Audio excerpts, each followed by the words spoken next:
Wadworth Brewery, Henry's IPA.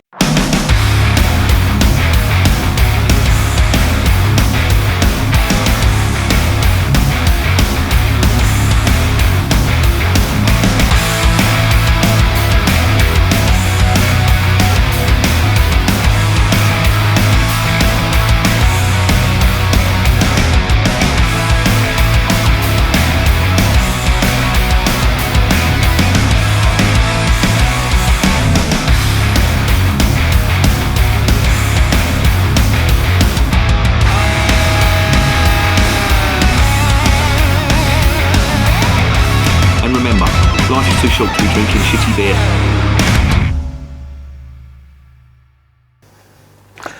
Welcome to another edition of Bands, Bikes and Booze Reviews.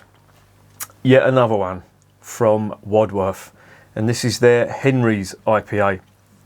Now, this is a little bit interesting for the sole reason that it's got on here, for an IPA, it makes more about the malt than it does about the hops.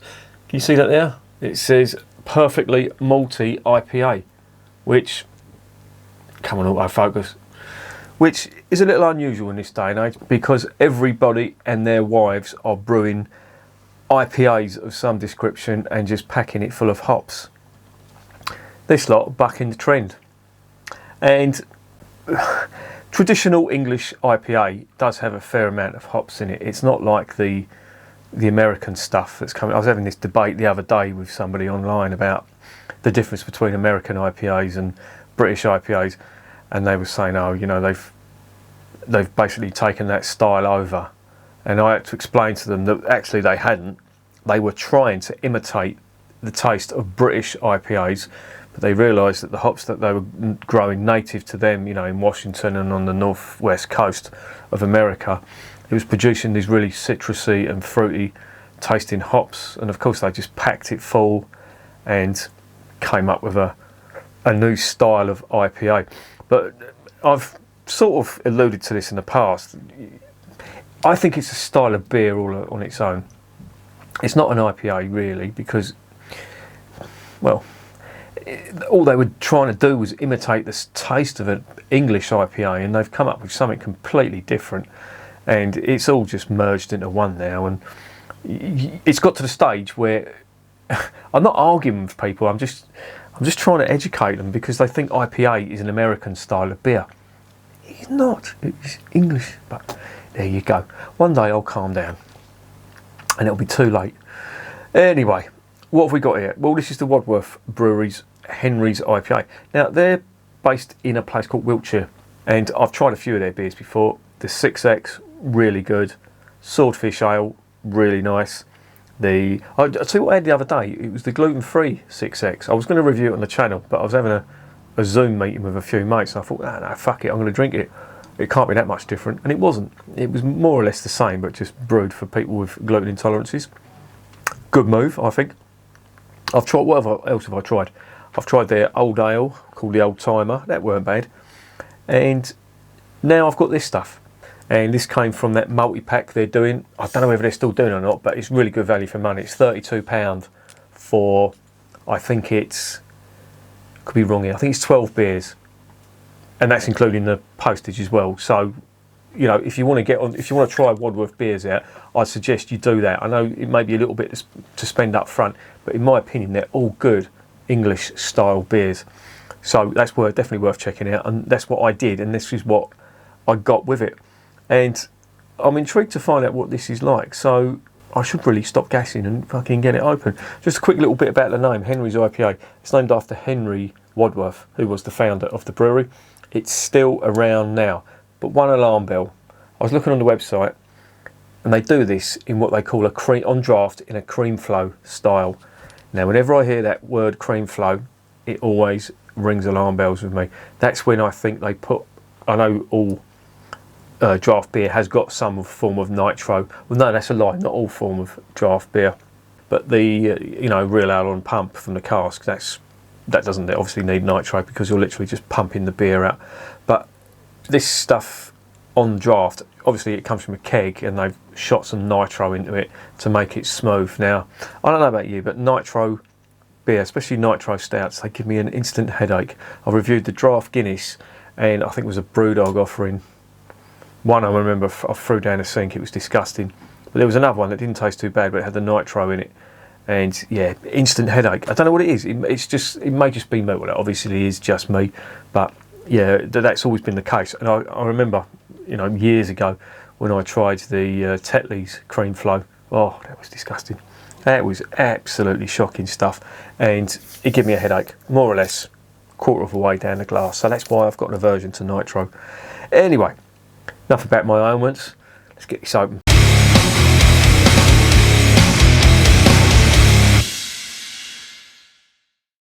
Before we do, let's just give you a few facts about this. This is 3.6%. It's a 500ml bottle. Henry's, the Wadworth standard, whatever that means. Brewed in honour of the Wadworth's founder and maltsterer. Is it maltster? Maltsterer. Fucking hell. Henry Alfred Wadworth. Light bronze ale. Blondes. Oh, for fuck's sake, what is wrong with me? I haven't even had a beer yet. Just finished work. The light bronze ale, this light bronze ale with delicate malt aromas, is an easy drinking session ale with cereal notes and a lingering finish, just perfect. Okay, a load of more spiel on the back. That's about it really. Don't drink when you're pregnant. Cheers for that. I will certainly bear that in mind next time I'm pregnant.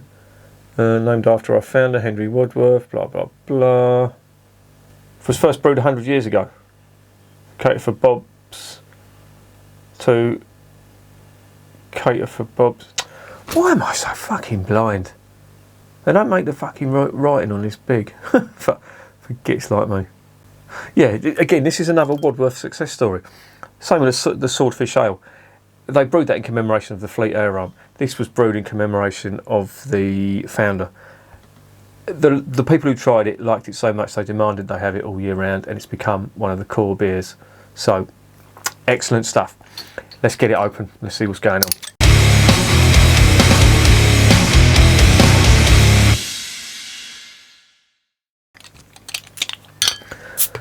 Right, nothing on the cap, plain silver.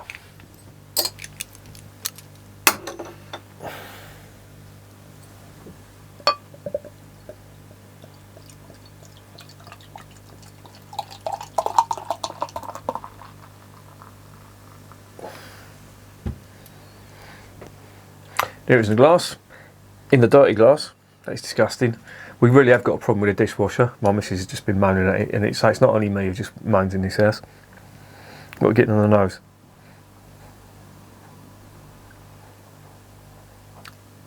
A faint whiff of caramel malt, and a little bit of earthy hop notes, but it's very subdued. Let me see if I can get anything here.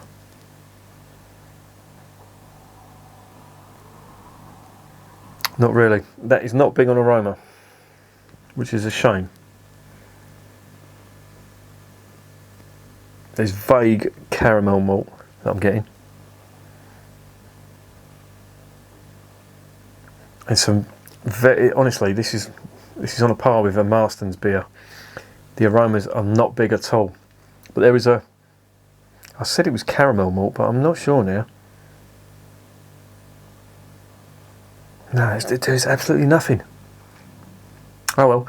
Now I said to serve it slightly chilled. This is slightly chilled, as you can probably see from the glass. Can you see that? But yeah, you can see the fucking bubble sticking to the sides. Can you see that? Right, let's get it down the hatch.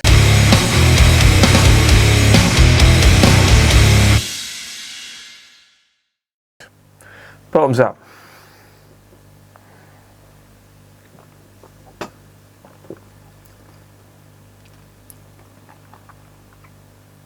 Wow. When they said that was malty, they were not joking. And this actually reminds me, there is a style of beer out there called red IPA. And I'm wondering if this is what they're trying to brew, or they are brewing with this beer.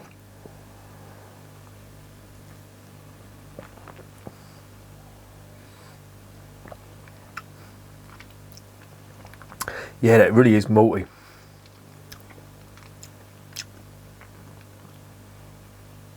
Why have they called it an IPA?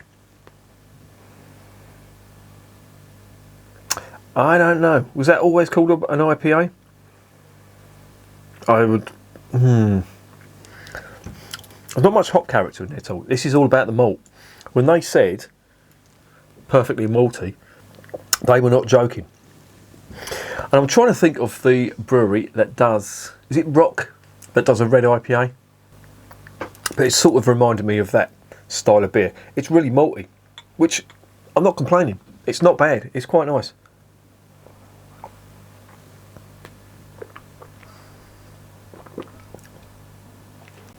I can see why they've said drink it cold, because this is a session beer and it's actually quite refreshing. And I've got another one in the fridge, which I think is it a golden ale or a pale ale from this lot. And I'm seeing on their bottles it will give you the serving temperature. Some say serve slightly chilled, some say cold. It's cold. They don't say cold. They say drink at room temperature. I can see why they've said that to drink this slightly chilled or chilled, because you still get all them nice malty flavours.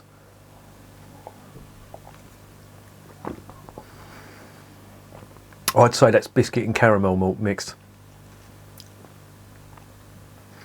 Not much hop character. There is a little bit of earthy notes to it, but that's about it. Not much, not much spice, not much fruit, but it ain't bad. Quite sessionable, I'd say, yeah, and they do make a point of saying it's sessionable. Whether it's an IPA or not, I just think that possibly they've jumped on the bandwagon there, calling it an IPA, and if it's been called an IPA for 100 years, it's certainly not, even by English standards, it's not really got much of the characteristics of an IPA. But having said that, that is not a bad beer.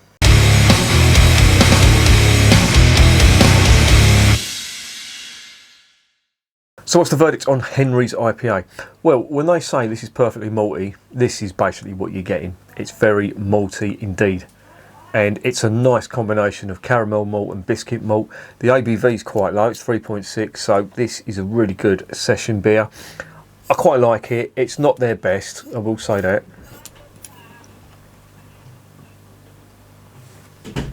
But it certainly isn't a bad beer at all. I would give that... I'd give it a 7 out of 10. And if you're a little bit fed up with all of these big hopped IPAs and you really do like your old traditional English styles of beer that are very malt forward, you don't get much more maltier than that. That really is all about the malt. And it's very sessionable too. 3.6, very agreeable flavour. You can't go wrong with that. I'm going to give it a 7 out of 10. The reason I'm not going to give it more is I think the description is wrong. For starters, that's not an IPA. It doesn't really have the characteristics of an IPA. It's got a very nice base. It just they've scrimped on the hops there, and that could potentially have been a really good beer with just a little bit more, just a couple of Challenger hops, even just single hop. Throw a load of Challenger in there, and that would have been quite nice. But that's why I'm going to give it a 7 out of 10. But I still recommend it. It sounds like I'm knocking it, but I still recommend that if you want a pretty decent session ale, certainly in a bottle anyway. And if you're not, as I say, if you're not really into your big malty, big flavoured beers, yeah, you can say you could drink a Marston's beer. This is a cut above Marston's, believe me. It's quite nice. So yeah, I think 7 out of 10 is a fair mark. Solid 7 out of 10, and I recommend it. And remember, beer is working class champagne.